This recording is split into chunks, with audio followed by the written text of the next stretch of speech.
1957వ సంవత్సరానికి సంబంధించి సినిమా రంగం మాసపత్రిక ఫిలిం బ్యాలెట్ నిర్వహించింది. పాఠకులు అమితోత్సాహంతో పాల్గొన్నారు. తమ తమ అభిప్రాయాలను నిష్పాక్షికంగా తెలియజేశారు. అధిక శాతం పాఠకులు ఉత్తమ చిత్రంగా తోడికోడళ్లును ఎంపిక చేశారు. పాండురంగ మహత్యంలో అద్వితీయంగా నటించిన ఎన్టీ రామారావు ఉత్తమ నటుని పురస్కారం పొందారు. సువర్ణ సుందరిలో నటించిన అంజలీదేవి ఉత్తమ నటి కిరీటం దక్కించుకున్నారు.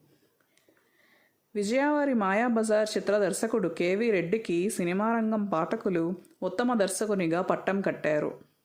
బ్యాలెట్లో విజేతలుగా నిలిచిన వారికి ఆ పత్రిక యాజమాన్యం అభినందనలు తెలియజేసింది. బ్యాలెట్లో అమితోత్సాహంతో పాల్గొని విస్పష్ట తీర్పును వెలువరించిన పాఠకులకు కృతజ్ఞతలు ప్రకటించింది. ఆంధ్రప్రదేశ్ ప్రభుత్వం 1964లో నంది అవార్డులను ప్రవేశపెట్టేంత వరకు సినిమా పత్రికలు నిర్వహించే బ్యాలెట్ను ప్రతిష్టాత్మకంగా పరిగణించేవారు.